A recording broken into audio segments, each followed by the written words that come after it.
peux vous confirmer effectivement que c'est d'actualité et je peux vous dire que j'accuse M. Hippolyte Kanambe alias Joseph Kabila, Katumbi Moïse Soriano et certains acteurs dirigeants de la SENCO d'être les auteurs d'une tentative de déstabilisation de l'État et également d'atteinte à la sûreté de l'État en voulant éliminer le chef de l'État. Et je vais aller individu par individu. Et je vais vous le prouver et vous donner les éléments. Je vais commencer par M. Hippolyte Kanambe, Béré, alias Joseph Kabila. C'est important, cette incise. L'ancien président de la République est arrivé comment? Il était l'aide de camp du chef d'état-major général de l'armée rwandaise. Dans ses bagages, il y avait Hippolyte Kanambe, qu'on a fait passer pour le fils de Laurent Désiré Kabila. D'ailleurs, dans le mensonge également, celle qu'on appelle Jeannette Kabila, ce n'est pas la jumelle, c'est en fait la petite sœur de son père, qui est devenue la fille de Laurent Désiré Kabila, Aimée Kabila, qui, elle, dénonçait l'imposture, l'usurpation. Elle a été assassinée, elle habitait aux zones, elle a été assassinée. Il y a encore des enfants vivants de Laurent Désiré Kabila. Il faut leur poser la question. Qui a inventé l'identité de Hippolyte Kanambe, devenu Joseph Kabila Kanambe? N'est-ce pas le professeur Ngoï Moukena, qui a témoigné ouvertement? Alors tous ces indices et toutes ces preuves doivent éveiller aujourd'hui la population et dire une chose. Nous, au Congo, on veut la paix. Bon. La RDC a payé 66 millions de dollars par mois. Absolument. Pendant 18 ans. Pendant 18 ans. C'est ça qui a coûté, je veux dire, à la République. Et ça veut dire, multiplié par 18, ça vous fait 15 milliards de dollars. Et quand Félix Tshisekedi arrive, qu'est-ce qui se passe? C'est là, maintenant, la raison pour laquelle on cherche la tête de notre président. Lui a dit que non, ça ne peut pas continuer comme ça. Pour organiser le pillage, s'il fallait tuer, on tue. S'il fallait massacrer, on massacre. Et d'ailleurs, l'ensemble de ces personnes qui ont été assassinées, lorsqu'on parle de Tchebeya, de Ndala, lorsqu'on parle de Rossi, de Mukendi, de Thérèse Kapangala, lorsqu'on parle de certains officiers qui ont voulu s'opposer à un moment donné, Baouma, lorsqu'on parle du général Baouma, le général également Mbouza Mabé, le général Mamadou Ndala, là-dessus. On les a tués, les Mobondo. Nous avons des Mobondo qui sont arrêtés et qui ont parlé. Et que lorsque les procès viendront, ils vont parler. Que disent-ils? Ils ont dit qu'ils étaient armés par Joseph Kabila. Donc Joseph Kabila veut prendre le pouvoir par la force ou en veut directement à la tête du président Tshisekedi? D'abord, il en veut à la tête du président Tshisekedi. Parce qu'en fait, dans la tête de Hippolyte Kanambe, et certainement de l'armée où il est issu, c'est de penser que parce qu'ils ont chassé le président Mobutu, la RDC est devenue leur butin de guerre. Je peux vous confirmer effectivement que c'est d'actualité et je peux vous dire que j'accuse M. Hippolyte Kanambe alias Joseph Kabila, Katumbi Moïse Soriano et certains acteurs dirigeants de la SENCO d'être les auteurs d'une tentative de déstabilisation de l'État et également d'atteinte à la sûreté de l'État en voulant éliminer le chef de l'État. Quand on dit accusation, on dit preuve. La dernière fois, vous aviez avancé certains faits que vous n'aviez pas démontrés. Vous nous donniez rendez-vous à une date ultérieure.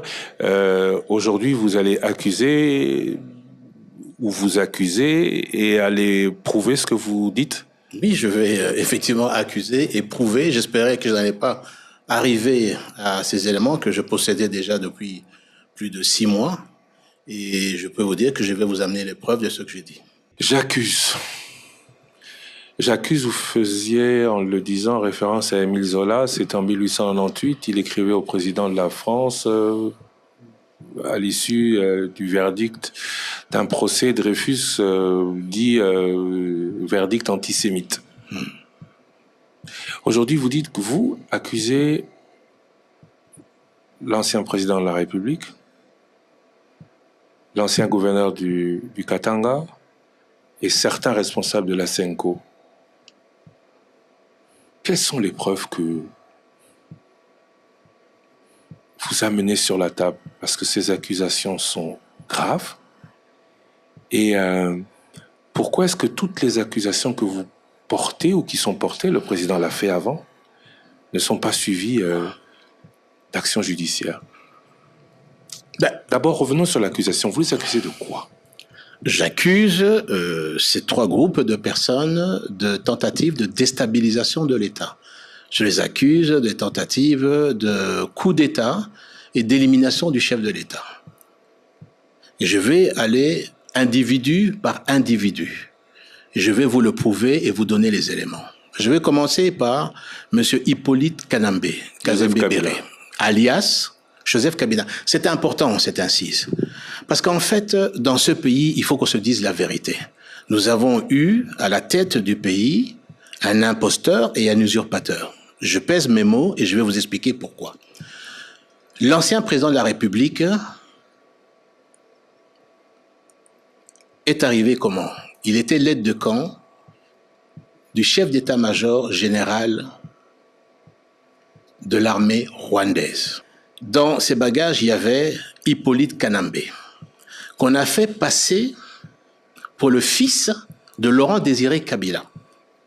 Or, Hippolyte Kanambe est un agent de l'armée rwandaise. Son chef est et était Paul Kagame, commandant suprême des forces rwandaises. C'est ça la vérité. Cela n'a jamais été démontré.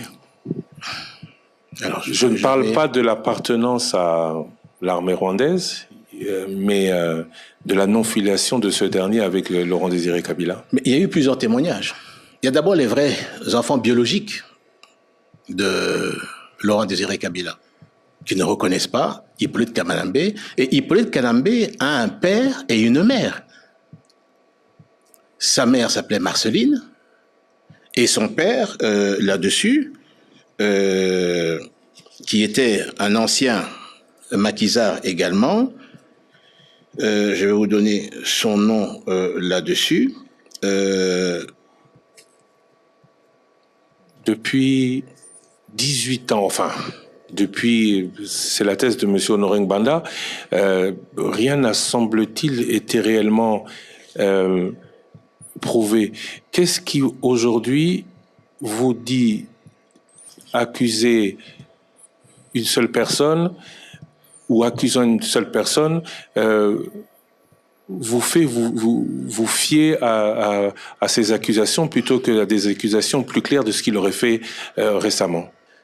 D'ailleurs, dans le mensonge également, celle qu'on appelle Jeannette Kabila, ce n'est pas la jumelle, c'est en fait la petite sœur de son père, là-dessus. Et d'ailleurs, elle n'est pas née là-dessus, elle est née le 9 mai 68, à Rubavu. Le père, donc, de Jeannette, qui est la petite sœur, donc du père de Hippolyte Kanambe, s'appelait Monsieur Arthur, et la mère s'appelait Thérèse Ndesamburo. Voilà la vraie identité, d'où on part. Qu'est-ce qui se passe lorsque tout ce monde arrive donc à Kinshasa, chasse le président Mobutu? C'est à ce moment-là que les troupes rwandaises prennent le contrôle, pas simplement de l'armée, des services de sécurité, là-dessus, et des grandes structures de l'État. En fait, on est dans une phase de colonisation par le Rwanda de la RDC. Laurent Désiré Kabila sent de plus en plus, au niveau de la population quinoise surtout, et de la population congolaise, un rejet de l'armée rwandaise. Et c'est comme ça qu'il prend la décision, à un moment donné, de demander à l'armée rwandaise de quitter le pays. Et une bonne partie des militaires quittent. Mais James Kabarebe avait infiltré déjà notre armée, avec des militaires rwandais là-dessus. Dans toute l'armée, il avait, en tant que chef d'état-major général, pris le contrôle de l'armée et infiltré, pour un meilleur contrôle, l'ensemble de notre armée. Et lorsqu'il quitte avec une bonne partie des troupes, mais il laisse une armée qui est infiltrée.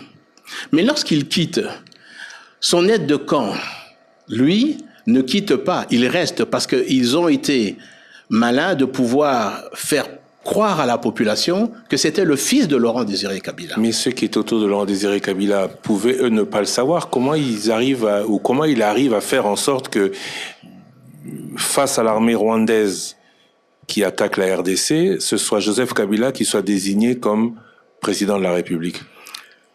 Mais dans la planification, Laurent Désiré Kabila, dès le départ, ne devait pas être le chef de l'État.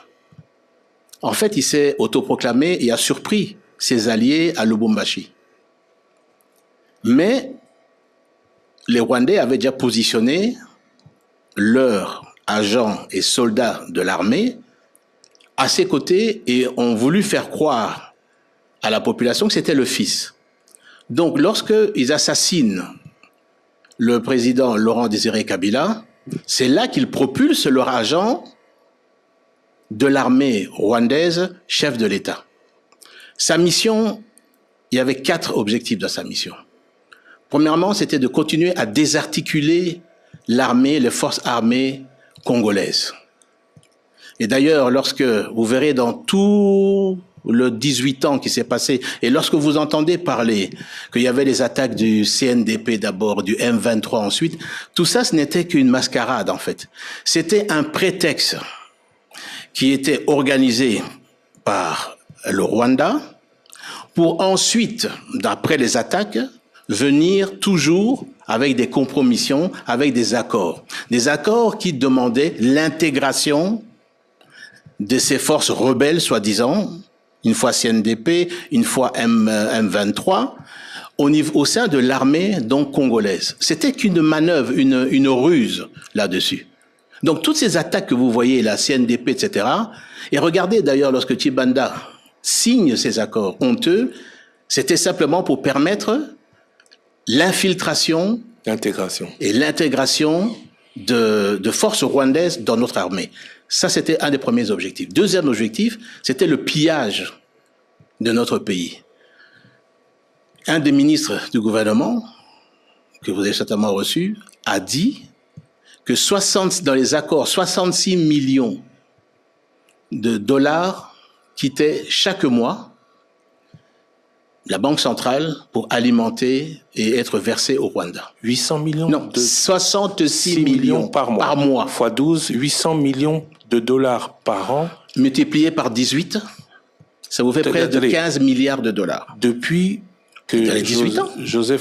Depuis le 18 ans. Et ça, vous savez que c'est la justification du régime de Kigali, c'était pour, soi-disant, payer l'effort de guerre qui avait été mené pour chasser Mobutu en 7 mois. La RDC a payé 66 millions de dollars par mois. Absolument. Pendant 18 ans. Pendant 18 ans.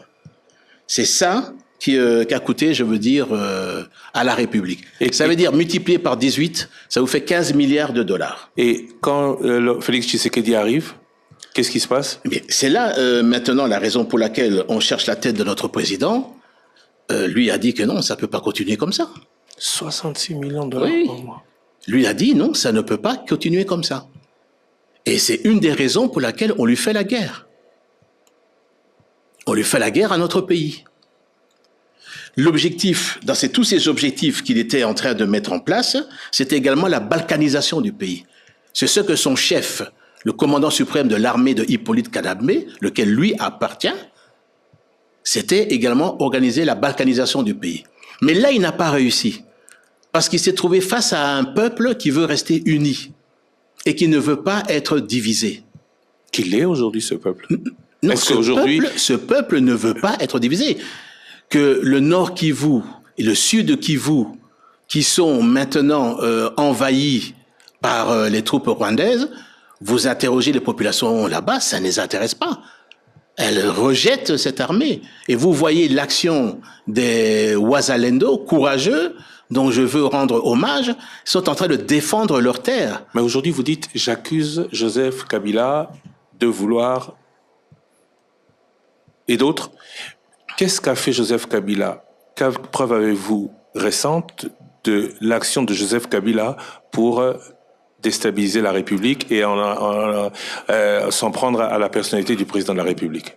Alors, ce que je voudrais continuer à dire, c'est que l'objectif également, le quatrième objectif, c'était de pouvoir coloniser notre pays et rendre ce peuple dans un état d'esclavage. Le contrôle total pour organiser le pillage. S'il fallait tuer, on tue. S'il fallait massacrer, on massacre. Et d'ailleurs, l'ensemble de ces personnes qui ont été assassinées, lorsqu'on parle de Tchebeya, de Ndala, lorsqu'on parle de Rossi, de Mukendi, de Thérèse Kapangala, lorsqu'on parle de certains officiers qui ont voulu s'opposer à un moment donné, Baouma, lorsqu'on parle du général Baouma, le général également Mbouza Mabé, le général Mamadou Ndala, là-dessus. On les a tués. Lorsque un peuple se levait, comme le peuple du Congo, en 2007, du Congo central, c'est 800 personnes qui ont été massacrées parce qu'ils ont voulu se lever contre ce régime. Je ne vous parle pas de la marche de Tingi Tingi au début, où on parle de 200 000 morts, Hutus, massacrés. Ne parlons pas au niveau de Mbandaka. Donc c'est un régime qui a commis des massacres. À Maluku, il y a plus de 4 fosses communes. Monsieur Bemba, ça c'est l'histoire. J'espère que justice passera. Plus récemment, vous accusez Joseph Kabila de vouloir tuer Félix Tshisekedi. Avant ça, je l'ai déjà dit lors de mes meetings, les Mobondo.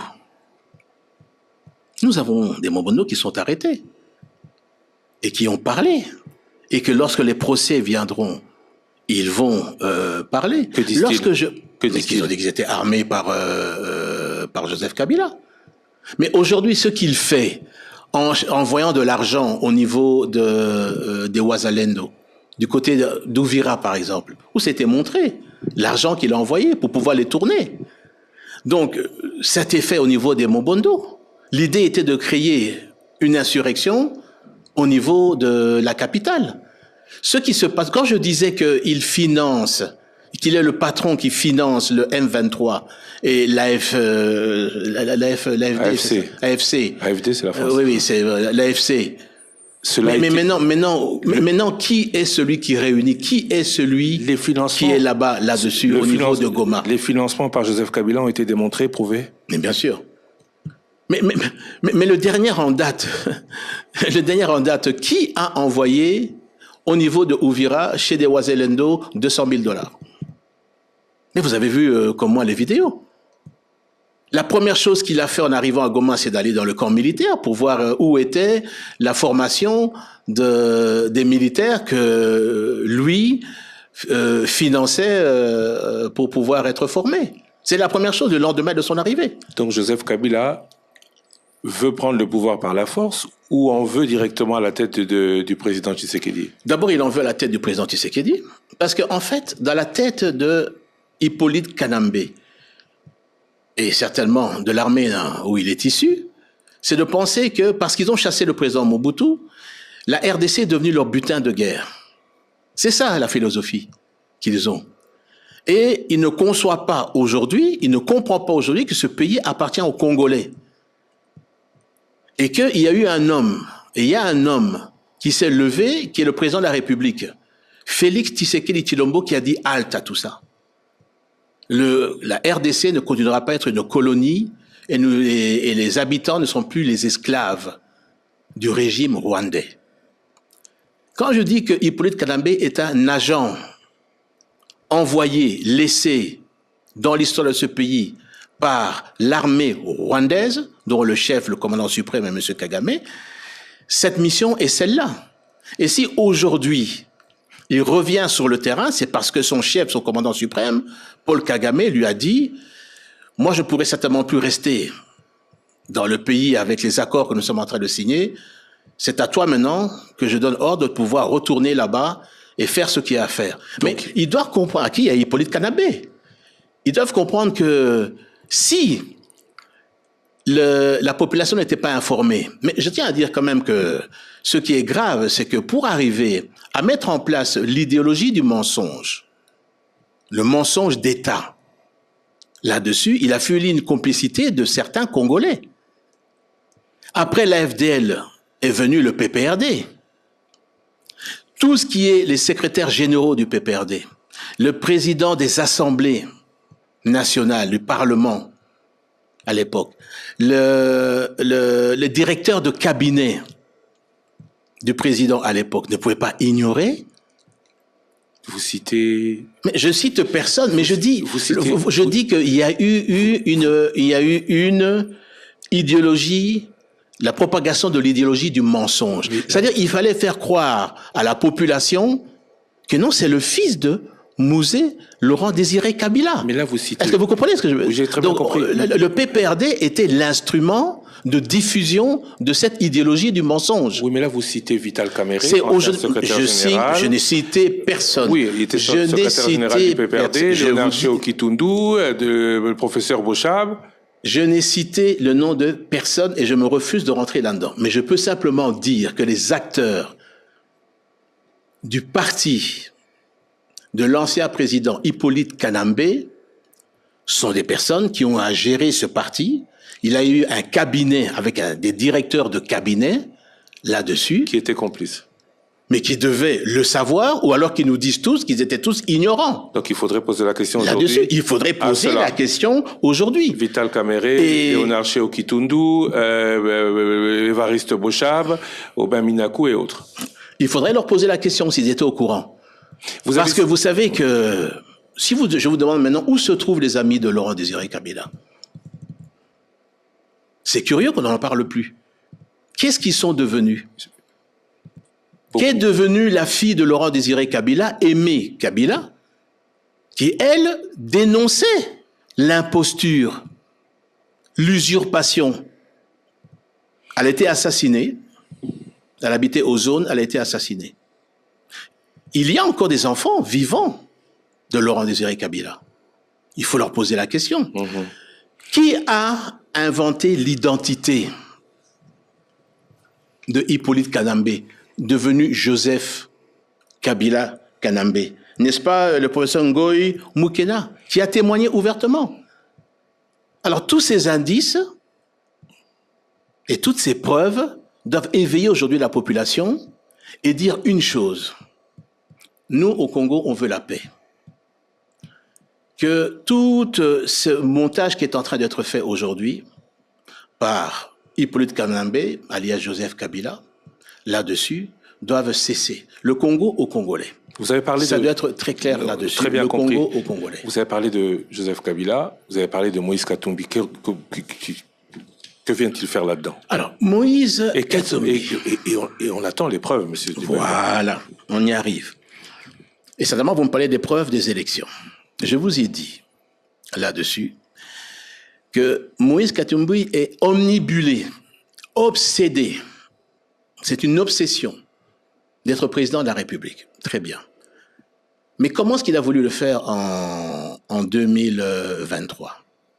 Je vous avais dit, lorsque j'ai fait cette interview, qu'une opération est en train d'être montée avec des Russes, parce qu'en tant que ministre de la Défense, j'avais le réseau d'information assez poussé, pour pouvoir manipuler et entrer dans le site de la CENI.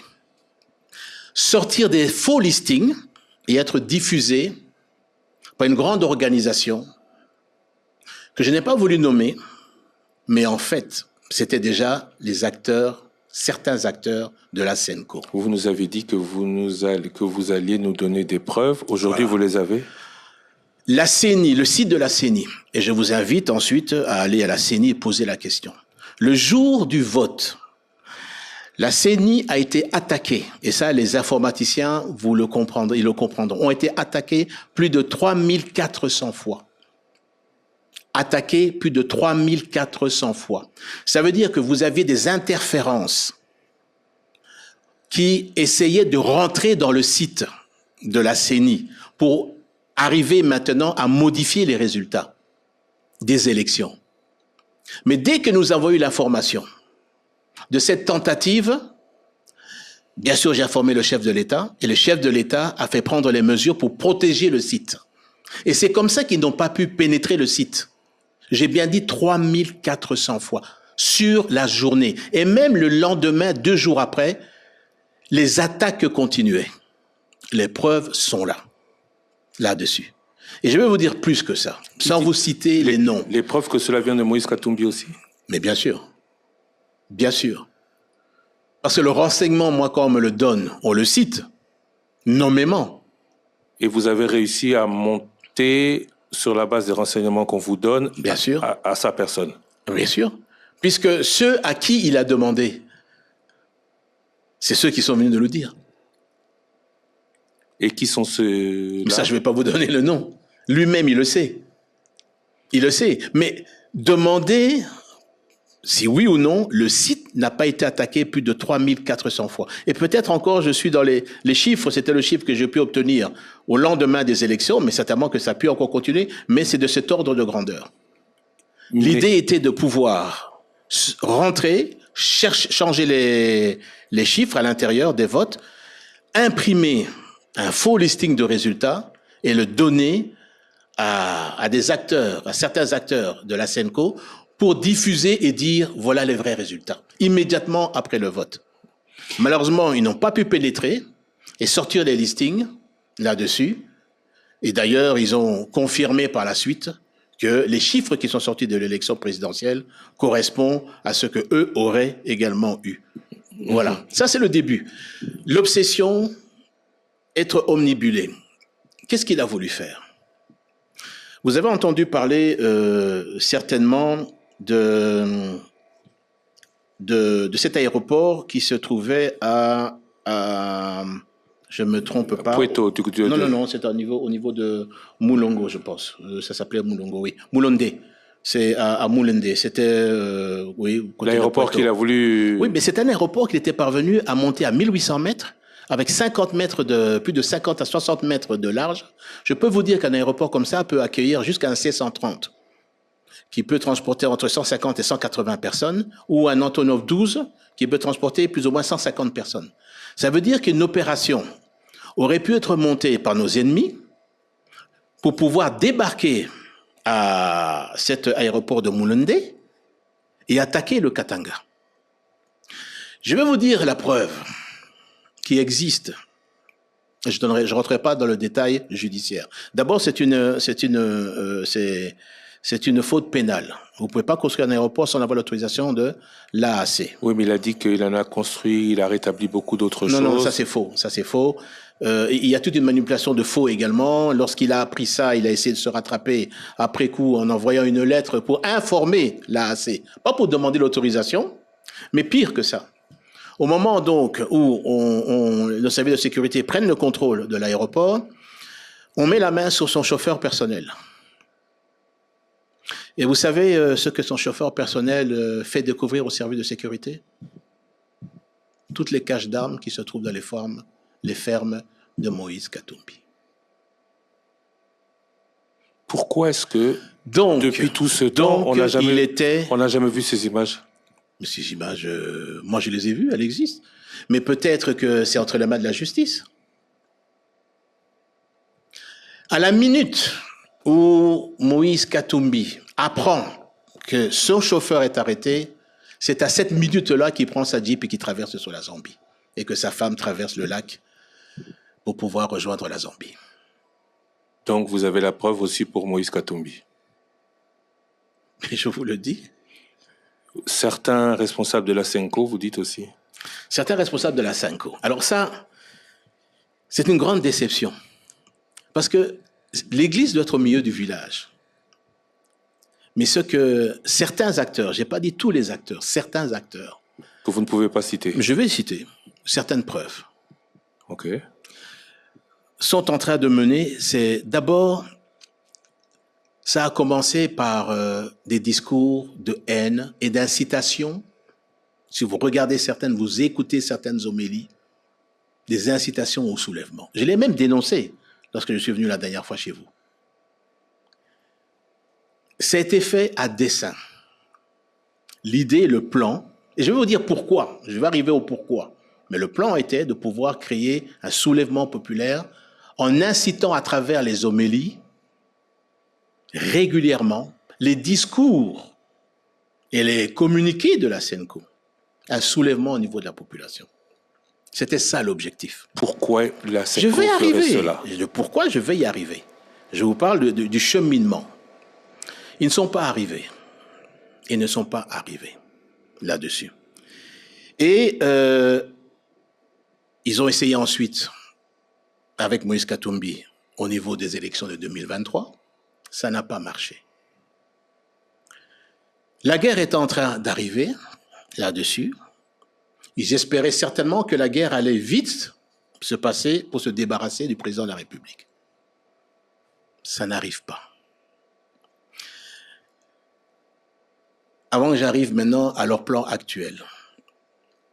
L'idée, en fait, de leur dialogue pour la paix, c'est en fait une nouvelle ruse qui veut mettre le président de la République dans ce dialogue pour immédiatement, à travers ce dialogue, préparer la sortie du président.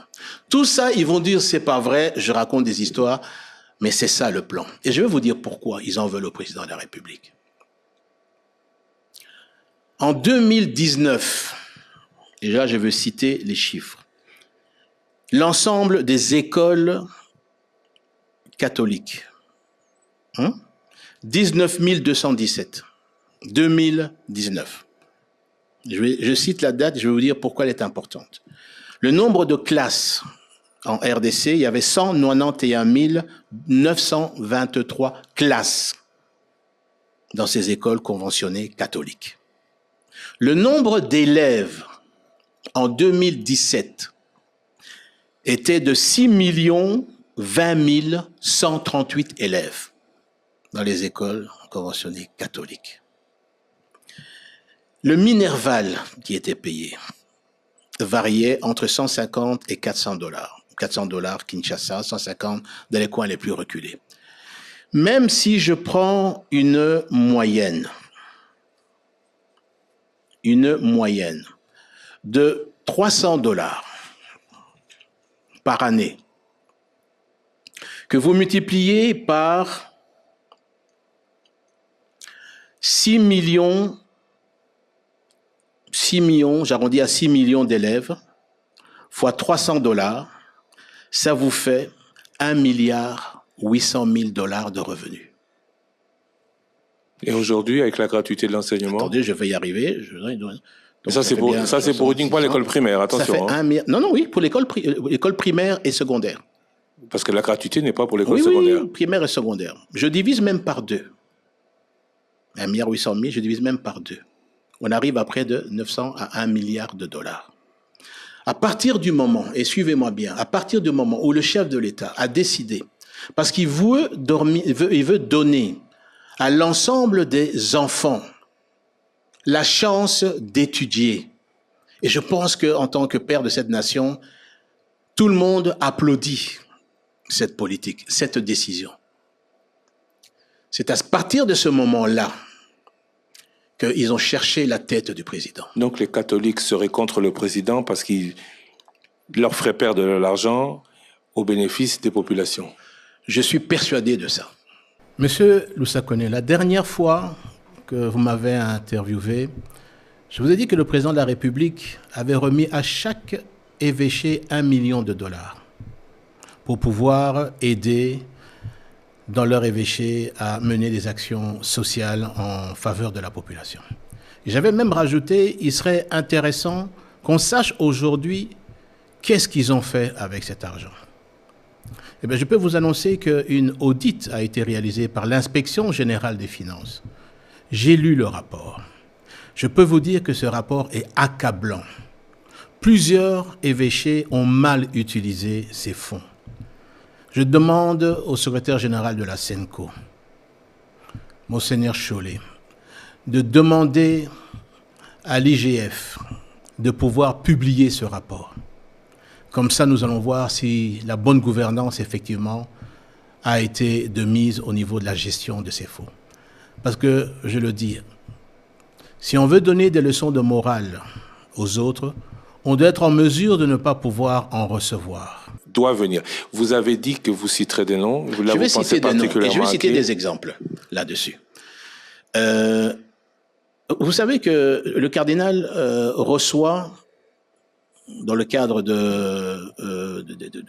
des différentes organisations qu'ils ont au niveau de l'Église catholique, un groupe donc de chrétiens. Et il leur dit, voilà ce que nous sommes en train de faire, c'est chercher une voie de sortie au président. Une sœur catholique lui pose la question, mais on vient de terminer les élections. Vous voulez donc perturber le processus démocratique? Le monseigneur Chollet, dans une rencontre avec les pasteurs, le dit.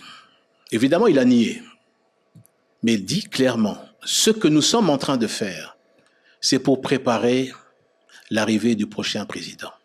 En 2028? Non. Non. Eux ne sont pas dans une stratégie de pouvoir attendre 2028. C'était d'évincer le président. En espérant que lorsqu'ils vont évincer le président, c'est pour faire en sorte que le nouveau qui viendra puisse annuler cette décision salvatrice que le président de la République, Félix Tshisekedi, a prise pour permettre à plus de 2 millions en plus par an d'élèves d'étudier. C'est ça. Est-ce que vous vous rendez compte de la gravité de ce que vous annoncez? Mais qui est le financier de ces certains personnes au niveau de la Senko? Ce sont Moïse Katumbi et c'est Hippolyte Kanambe alias Joseph Kabila. Le Joseph Kabila qu'il combattait quand il était au pouvoir serait avec eux. Et c'est ça qui est terrible. Mais est-ce que vous... Non, mais c'est ça qui est terrible. Mais si vous suivez, j'ai lu, parce que je n'ai pas suivi, mais vous suivez ce qu'il a écrit dans ses points, je crois c'est 12 points si je me souviens. Mais c'est d'abord c'est chasser le président de la République. Oui, et c'est d'appuyer lui-même, c'est d'appuyer l'action de ce que ces personnes de la Senko, que j'ai appelées les politiciens en robe, veulent présenter en le soutenant parce qu'ils savent que lorsque tout le monde va se retrouver autour de la table, tout le monde va se mettre d'accord à travers le jeu de l'ensemble pour dire « Monsieur, nous donnons la porte », comme l'a dit le cardinal en face d'une organisation de l'organisation catholique, nous sommes en train de lui chercher une porte de sortie honorable. Est-ce que vous vous rendez compte de ce que vous dites? Mais je le sais, mais j'ai des preuves. Est-ce que ce que vous pensez ou ce que vous dites, c'est aussi ce que pense le président Tshisekedi? Alors là, c'est pour ça qu'il ne les reçoit pas? Ah ben alors là, je veux dire que ce que je dis n'engage que moi là-dessus, et il vous a platané à poser la question au président Tshisekedi. Ce que je veux aussi dire à notre population, c'est qu'aujourd'hui, plus que jamais, nous devons garder l'unité entre nous. Plus que jamais. Et je vais vous dire, les gens ne comprendront pas aujourd'hui ce que je suis en train de dire. Mais dans quelques années, ils comprendront. La chance que nous avons aujourd'hui, c'est d'avoir ce président, Félix Tshisekedi. Pourquoi? Parce qu'il est celui qui s'est levé contre le Rwanda. Contre le Rwanda, contre Paul Kagame. C'est celui qui a fait condamner et fait mettre des sanctions contre le Rwanda. Et c'est celui qui est en train d'arracher cette indépendance, cette colonie dans laquelle on nous avait mis, et réduit ce peuple à l'état d'esclavage. Les générations futures reconnaîtront son passage à la tête de ce pays. Parce qu'il y a eu d'autres peuples dans le monde, je ne parle pas du peuple, qui ont connu également cet état d'esclavage, jusqu'au moment où ils ont été libérés par un homme que vous connaissez le nom, Moïse. Je ne veux pas comparer ce qui est comparable, mais je vous dis que Félix Tshisekedi, aujourd'hui, vous allez rigoler de ce que je veux dire, mais il est en train de jouer un rôle important dans l'extraction de ce pays entre les mains du régime rwandais. Pourquoi Hippolyte Kanambe n'a jamais cherché à condamner le Rwanda? Pourquoi il n'a jamais essayer même d'obtenir des sanctions. Pourquoi il n'a pas pu mener les démarches pour sortir de l'embargo au niveau des armes? Pourquoi il s'est tu contre l'agression rwandaise? C'est toutes des questions. Pourquoi? Je vais vous répondre. Parce que c'était un agent de l'armée rwandaise au service de son commandant suprême, qui était Paul Kagame, pendant les 18 ans. J'espère que vous avez les preuves, parce que ce que vous dites maintenant est officiel. J'espère que vous avez les preuves de tout ce que vous annonciez. Retour à une émission où vous accusiez déjà, notamment Moïse Katumbi, en 2023. Vous disiez que vous n'aviez pas de ressentiment contre Joseph Kabila. Mais je n'en ai pas. Moi, je parle du pays. Est-ce que... Je ne parle que du pays. Certains se posent la question... Et ça aurait été quelqu'un d'autre, nous avons condamné avant qu'il soit visible. Maintenant, je le disais, les gens rigolaient, disaient, Bemba dit n'importe quoi, il n'a pas de preuves. Mais aujourd'hui, qu'est-ce qu'il fait là-bas? Goma est au Congo, disent-ils.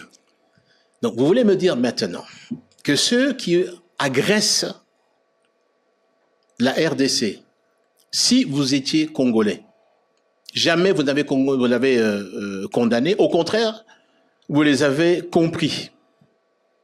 Vous êtes là-bas sous la protection de qui? Du Rwanda, c'est clair. Du Rwanda, c'est clair. Oui, mais du Rwanda, des forces. De rwandaises, oui, c'est clair. Lequel il appartient. Bon. Attendez, vous croyez que n'importe qui peut aller là-bas, passer par Kigali, être escorté par des forces spéciales rwandaises et pour arriver à Goma et circuler là-bas sous la protection des forces rwandaises? Vous croyez que tout le monde peut se permettre de le faire? Demain, on parle de dialogue. Martin Fayulu propose que ce soit avec les religieux de l'ECC Senko. Vous participeriez à ce dialogue? Mais je sais ce que c'est que certains acteurs d'Asenko veulent chercher. C'est à travers justement ce que eux ils appellent leur dernière tentative, c'est de mettre en place ce dialogue pour qu'à l'intérieur une dynamique se mette en place pour pouvoir évincer le président. Mais le président a été élu à près de 74%, par la majorité, je veux dire, des Congolais. Nous allons pas... C'est un président qui est légitime, qui a été élu démocratiquement. Donc vous n'êtes pas d'une dynamique de dialogue. Je ne serai pas, je veux dire, dans une dynamique dont je sais, par les renseignements que j'ai, et j'ai la conviction, et j'ai toutes les preuves, que ce qu'on cherche simplement, c'est de pouvoir évincer le président qui a été élu démocratiquement. Lorsque certains acteurs de la Senko passent par Kigali, obtient au lendemain de la visite que le président leur a donnée, à leur demande, ils se rendent directement à Kigali dans les jours qui ont suivi. Donc ils avaient l'adresse de Kigali apparemment bien avant. Ils vont ensuite à Goma, ils sont escortés à Goma. Ils font des photos avec les terroristes. À 3 kilomètres de l'endroit où ils ont fait les photos, il y avait un des camps des déplacés. Est-ce que vous croyez qu'ils ont même pris la peine, en tant qu'homme d'église, pour dire « allons ne fût-ce que rendre visite et peut-être même prier avec ces déplacés ». Ils ont fait 250 kilomètres de Kigali pour arriver à Goma, mais ils n'ont pas pu faire 3 kilomètres pour aller compatir avec ces déplacés, qui souffrent par qui? À cause de qui? À cause des terroristes, lesquels ils ont pris la peine de prendre des photos et de rigoler lorsqu'ils prenaient la photo.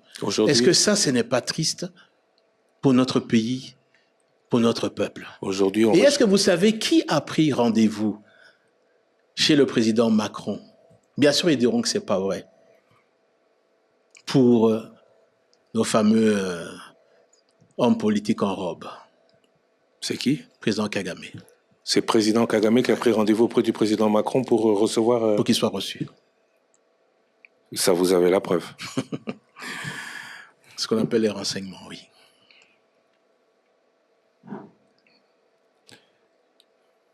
Monsieur Jean-Pierre Mbemba, merci beaucoup de nous avoir accordé cette longue interview, plus d'1h30, qui sera sûrement suivie de réactions et d'autres émissions, sûrement. Quid de la justice? Vous avez des renseignements, vous avez des preuves. Si rien n'est fait du côté de la justice, que doit-on penser? Coup d'épée dans l'eau, annonce. Mais vous savez qu'il y a une question que des juristes devraient se poser.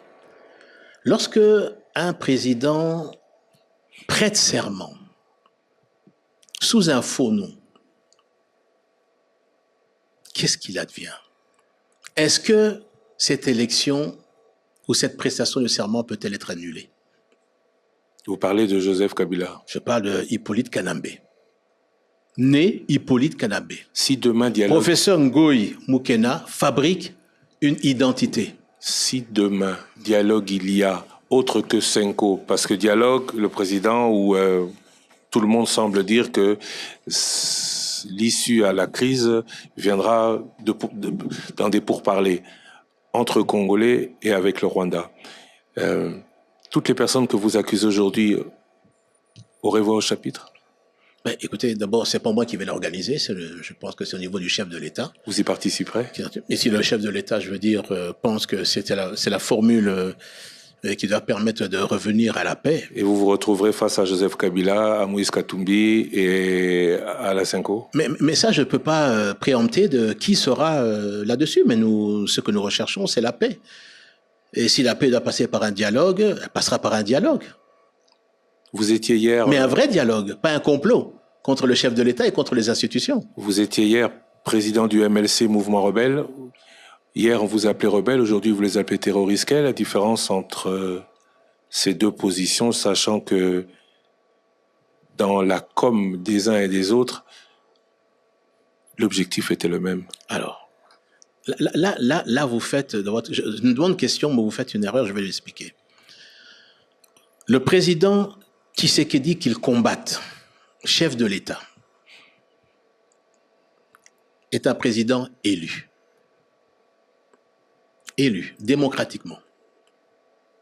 Lorsque j'avais pas besoin, je suis issu d'une famille qui n'avait pas besoin de le faire.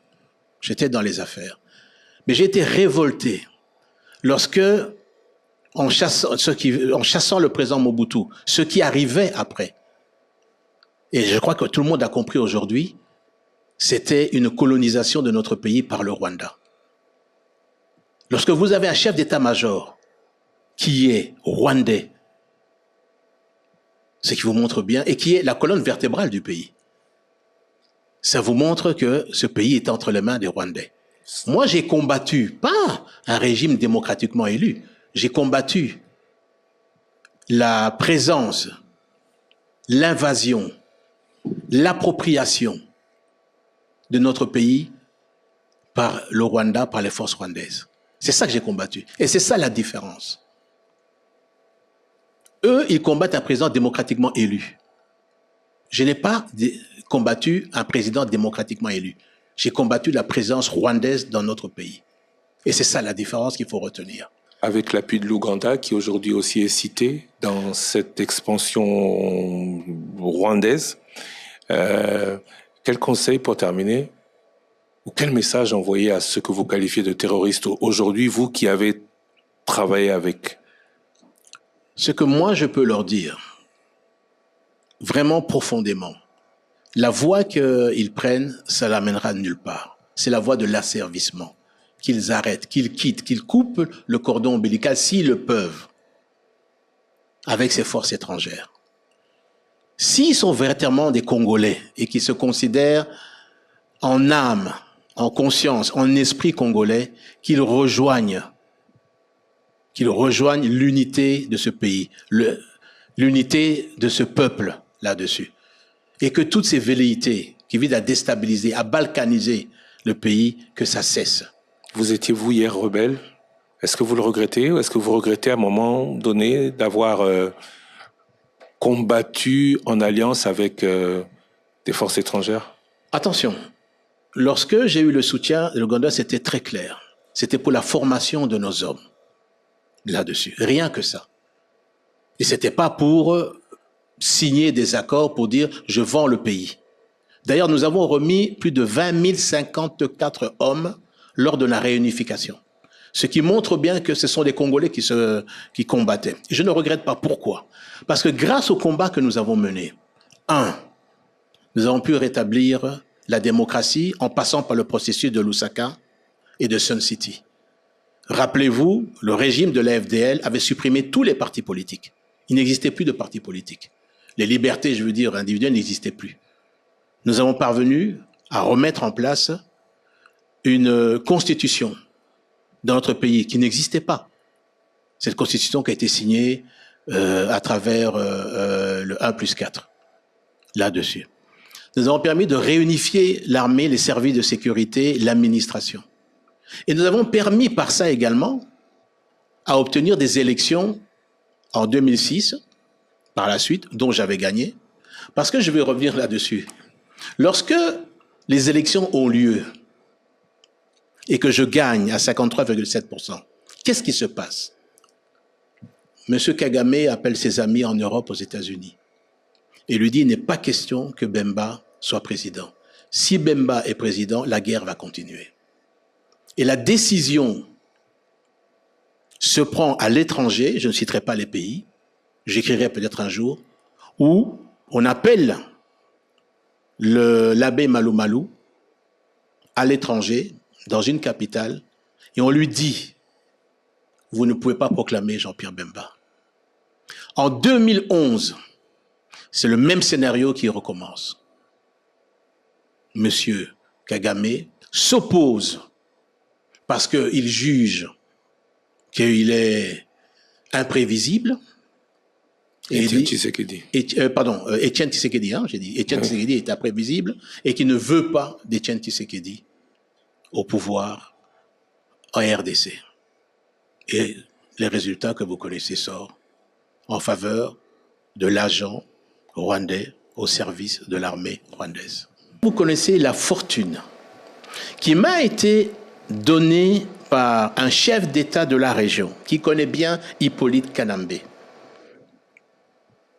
Et ce n'est pas des moindres. La fortune de Hippolyte Kanambe est de 7 milliards de dollars. 7 milliards de dollars américains.